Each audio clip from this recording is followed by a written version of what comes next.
So let us start with the ozone today. Ozone is O3, or you can say the trioxygen, trimolecular state of oxygen, okay, or triatomic state. So O3 or trioxygen is a triatomic molecule consisting of three oxygen atoms. It is an allotrope of oxygen that is much less stable than diatomic state. Diatomic state is O2. Breaking down into the lower atmosphere to normal dioxygen.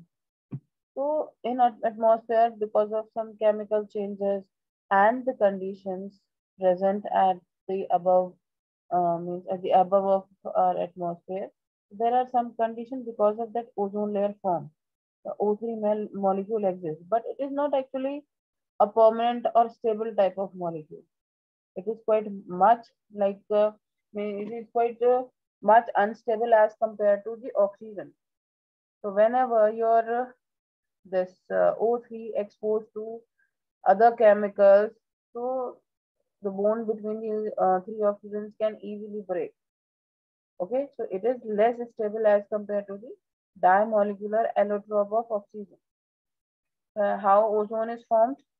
Ozone is formed from the dioxygen, but by the action of ultraviolet radiation and also atmospheric electrical discharge, and is present in low concentration throughout the Earth's atmosphere. So how this ozone actually forms? So whenever we know this thing that in air oxygen is in abundance, okay, and when UV rays enter, UV rays, or you can say ultraviolet light entered in our atmosphere. Along with that, there is one another reason: atmospheric electrical discharge during thunder and lightning. Okay, so these two are the factors which results in the formation of ozone in atmosphere. Okay, at that time your diatomic molecules they combine together and form a new molecule, that is ozone. In total, the ozone makes up only 0.6 parts per million of the atmosphere. So its abundance, or you can say its presence in the atmosphere, is very less. It's quite 0.6 part per million of the atmosphere comparatively to other, because we have different layer of gases in our atmosphere, and among all other gases, ozone is present in very less amount. Okay, so this is the structure of ozone layer, and these two are the resonating structures, two resonating structures of ozone, in which you can see one oxygen is bonded with the double bond, which has two lone pair of electrons, and another one is attached with single bond, which has six lone pair of electrons. Means six electrons, or you can say three lone pair of electrons. And with the head means main oxygen or head oxygen, it is bonded with three bonds and have one pair of electron along with a positive charge. Formation of ozone, as you can see in this diagram. So what happened? We know in atmosphere oxygen exists in diatomic condition only first, and most abundantly. So what happened when UV radiations enter into the Earth's atmosphere? Your oxygen molecule will dissociate into two nascent oxygen. Nascent oxygen मतलब क्या होता है? Nascent is like newly formed oxygen. So the oxygen which exists in atmosphere in single atomic condition. See, this is a single atom and this is a single atom. So at the time you can write it as oxygen in parentheses or just half O2. So which shows that you're talking about one molecule of oxygen here. So the newly formed oxygen is known as nascent oxygen, navjat oxygen, है ना? And when this oxygen, single atom nascent oxygen combined with the diatomic oxygen in the presence of UV radiations is just split into O3, means it's just combined and form O3. After that, even O3, your UV radiation is responsible for breakdown of ozone into the same diatomic or one nascent oxygen. So this is how your ozone formation takes place. That UV radiations combined with this means when just oxygen come in exposed to UV radiation, two molecules break, and when these molecules combine together, they form a ozone molecule. This is how your ozone formation takes place in the atmosphere. The main thing, the main part of atmosphere which is responsible for formation of ozone is UV radiation.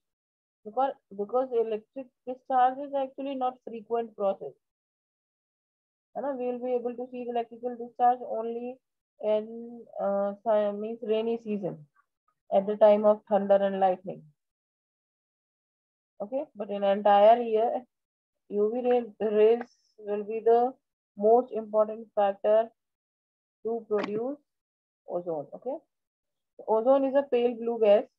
Pale blue gas is like dull blue gas, just like oxygen. Just like oxygen, na? Liquid oxygen. When you liquefy the oxygen, it just turn into a pale blue color gas. Okay, so we know oxygen when in gaseous state it does not have any color, but when oxygen comes in the liquid state, it just acquire pale blue color. But this ozone in the gaseous state have pale blue color, slightly soluble in water and much more soluble in inert nonpolar solvents such as carbon tetrachloride or fluorocarbons. So if we talk about the solubility or existence, so it exists in less amount. We know this thing that it is springly like बहुत slightly soluble in water. It does not get readily soluble, and it just can mix or more soluble in the polar solvent such as carbon tetrachloride and fluorocarbon, where it forms a blue color solution at 161 Kelvin.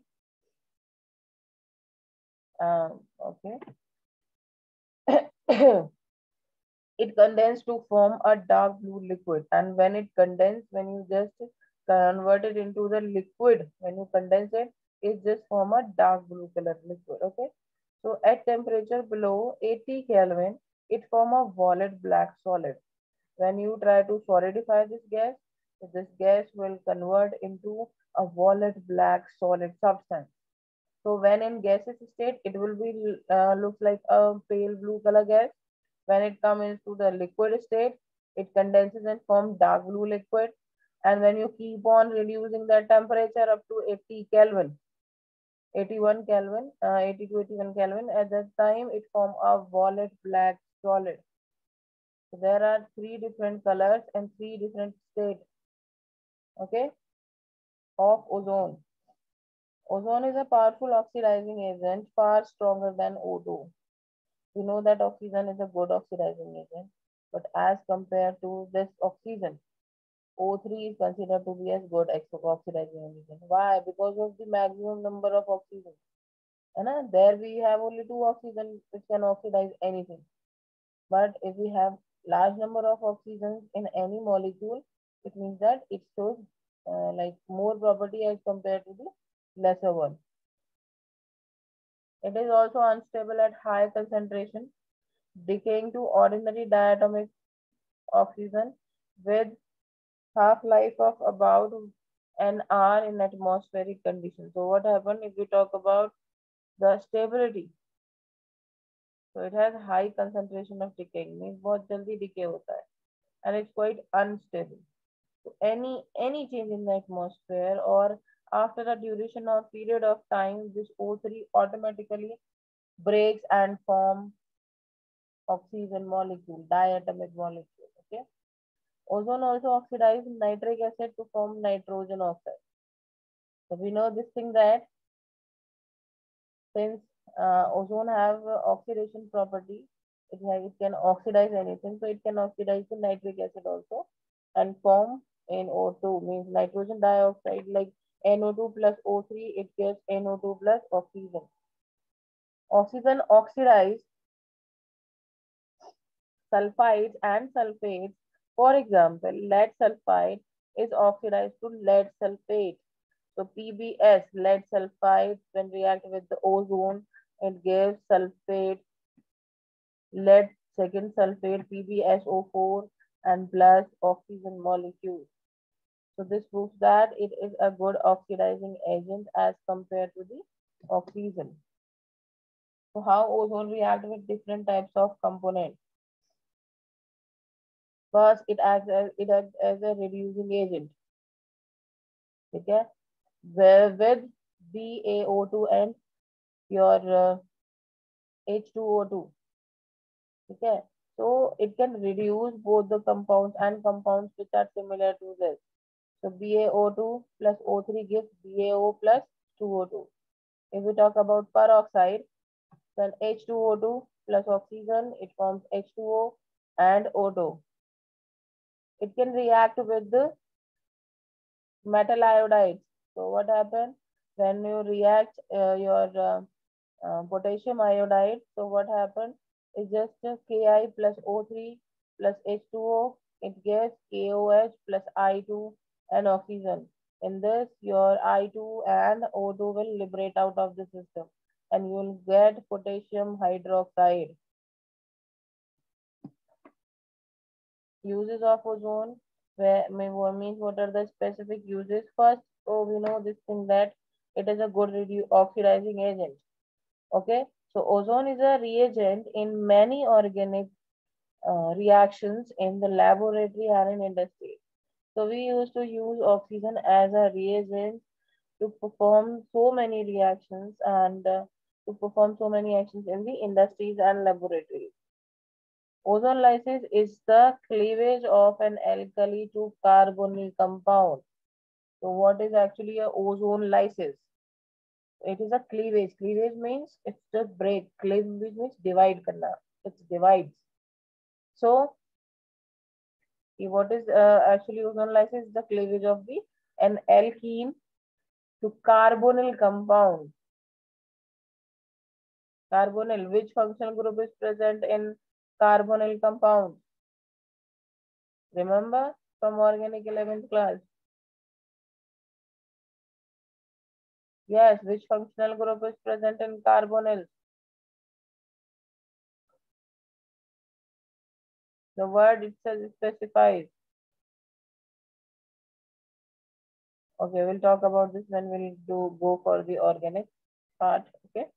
Many hospitals around the world use large ozone generation to decontaminate operating rooms between the surgeries. So we know this thing that in operation theaters, there is a decontamination required after every surgery so that the disease will not transfer from one patient to the another patient. So at that time, we know this thing that this is used as a reagent. Right? So this is used to decontaminate your operation theater before any surgery or after any surgery. So the rooms are cleaned and then sealed airtight before being filled with the ozone, which effectively kills or neutralizes all the remaining bacteria. So what ozone does there? It just neutralizes the environment. It kills the bacteria which are present in that room. Or after filling the ozone in that room, the room should be airtight so that that gas will not leak out of this room and your disinfection will be like um, become easy for your doctors or hospital persons. Ozone is used as an alternative to chlorine or chlorine dioxide in the bleaching of wood pulp. So we can use it as an alternative thing in the bleaching of wood pulp. It is often used in conjunction with oxygen and hydrogen peroxide to eliminate the need of chlorine containing compounds in the manufacture of high quality white paper. So chlorine is used as a bleaching agent. We know this thing that chlorine has a bleaching property. So part of that we can use ozone also. Okay, so it helps in making high quality white papers and it is often like means and combined with the oxygen and hydrogen, it just help in the formation of paper in food industry. Ozone can be used to detoxify cyanide waste. Detoxification, as we know, it has property to decontaminate or neutralize the things. So that is why to like decontaminate or neutralizes the waste products that come out of the factory. So for that purpose, ozone can be used because of its disinfecting nature. Okay, so we have done with the oxygen on all compounds of oxygen. Okay, so after that we'll talk about sulfur, old style say T4. So oxygen is the second element, means oxygen is the first element in this family, and after that sulfur is the second element. So we know this thing that the sulfur exists in different forms. Okay, so first form is, you can say first allotropic form is sulfides, or you can say combining state in which your sulfur exists in atmosphere, okay, or in earth crust. We know this thing as being reactive non-metal. It cannot like live in a free state in atmosphere. So sulfur react with different types of components or elements and forms uh, mostly 3 to 4 types of the combined state. So first state is sulfides. Sulfide state is first is pyrites. Pyrites means in copper sulfate and iron sulfate. Next blends, zinc blend, ZNS, cinnabar, HGS. This is and Glen. Glen means PBS. So you have to learn that with which element the sulfur react and form sulfide. So there are 4 types of sulfides which are present in the nature or in the earth crust. Let us talk about now sulfates. Gypsum, CaSO4, H2O, 2 molecules of H2O. Epsom, MgSO4 and 7 molecules of H2O.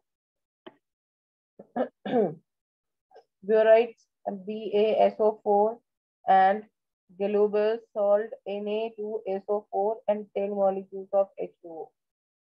Next is the hydrogen sulfide, which is present in the volcanoes as volcanic gas. Okay, so the actually hydrogen sulfide, it most commonly related from means released from the volcano. Even volcanic eruption is not there. And we know that in volcanoes, what happens? Molten means your metals are present in the molten state and they just come out of the earth crust at the time of volcanic eruption. Okay, but even though metals are not coming out of that mountain, but gas comes out. Being at the high temperature of the earth core and molten state of the metal, one gas continuously come out of it, that is hydrogen sulfide.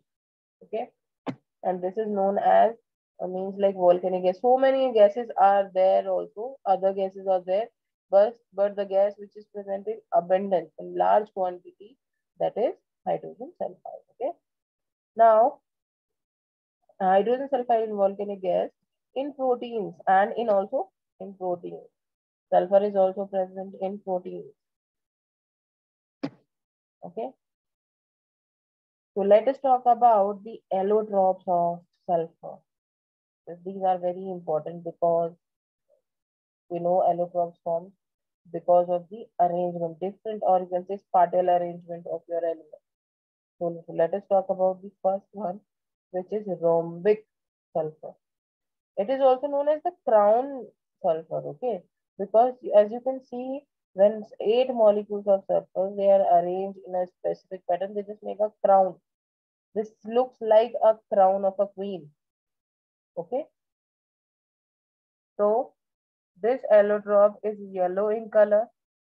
Melting point is 385.8 Kelvin and specific gravity 2.06. The rhombic sulfur crystallize or form in evaporating the solution of roll sulfur in CS2. It is insoluble in water but soluble to some extent in benzene. As we know that if anything is not dissolving in water, it can dissolve in the aromatic compound like aromatic solvent. and aromatic solvent is benzene.